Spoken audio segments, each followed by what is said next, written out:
Perang yang dilakukan Israel ke Hamas masih terus berlangsung. Israel dilaporkan masih terus melakukan serangan udara bahkan selama 24 jam ke Gaza di wilayah kantong yang dikuasai Hamas. Israel juga dilaporkan berjanji meningkatkan pemboman terhadap daerah itu. Padahal warga sipil yang tewas terus bertambah.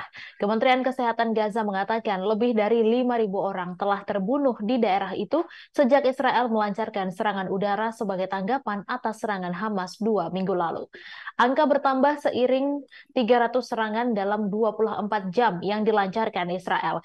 Dengan kekerasan yang terus berlangsung, kini total korban tewas dalam perang Hamas dan Israel mencapai 6.493. Ini merupakan akumulasi dari seluruh korban jiwa, baik Gaza, tepi barat maupun Israel. Di Gaza, berdasarkan update terbaru, 5.000 lebih orang tewas. Sementara di tepi barat ada 93 orang meregang nyawa karena serangan Israel. Di Israel sendiri ada 1.400 orang tewas. Angka ini tak bertambah dan paling banyak di 7 Oktober saat Hamas pertama kali menyerang. Sementara itu di Gaza dilaporkan 14.254 orang lainnya terluka. Belum ada data terbaru di tepi barat dan Israel. Di sisi lain, Hamas mengatakan pihaknya telah membebaskan 2 sandera yang diidentifikasi sebagai Nurit Koper dan Yofet Lifshitz. Kelompok militan tersebut mengatakan melalui saluran telegramnya bahwa pembebasan ditengahi melalui pemerintahan Mesir dan Qatar, di mana Hamas diperkirakan menyandra sekitar 222 orang. Sementara Perdana Menteri Israel Benjamin Netanyahu menyebutnya sebagai propaganda. Bahkan Menteri Luar Negeri Antony Blinken menyatakan skeptis bahwa mereka akan dibebaskan. Perlu diketahui, pekan lalu sandera Amerika juga dibebaskan Hamas. Mereka adalah ibu dan putrinya, Natalie dan Judith Ranan. Kemudian konvoi 20 truk berisi pasokan medis, makanan, dan air melewati penyeberangan Rafah ke Gaza pada hari Sabtu. Sementara 14 truk lainnya menyeberang pada hari Minggu.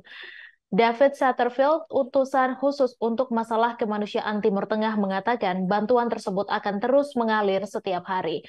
Tujuannya adalah agar aliran bantuan terus mengalir ke Gaza.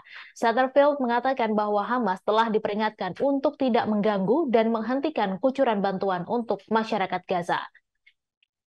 Potensi invasi darat Israel ke Gaza juga dapat mempersulit penyaluran bantuan. Ada juga kekhawatiran mengenai akses warga Palestina terhadap air, di mana Satterfield mengatakan Amerika Serikat bekerja sama dengan pemerintah Israel untuk memulihkan jaringan pipa air. Satterfield mengatakan salah satu dari 2 jalur pipa utama telah dipulihkan dan mereka sedang mengerjakan jalur lainnya. Sementara itu, Turki juga mengatakan pihaknya telah mengirimkan lebih banyak pasokan bantuan ke jalur Gaza. Pernyataan ini dikeluarkan sehari setelah pesawat kepresidenan yang membawa pasokan medis dan 20 petugas kesehatan mencapai Mesir. Kementerian Pertahanan Negara tersebut mengatakan dalam sebuah postingan bahwa sebuah pesawat militer yang membawa paket bantuan yang sebagian besar terdiri dari pasokan medis berangkat dari Ankara menuju Mesir. Bulan Sabit Merah Mesir juga mengatakan telah mengirimkan bantuan kemanusiaan melalui perbatasan Rafah. Ini menjadi gelombang ketiga pengiriman bantuan ke wilayah kantong yang terkepung.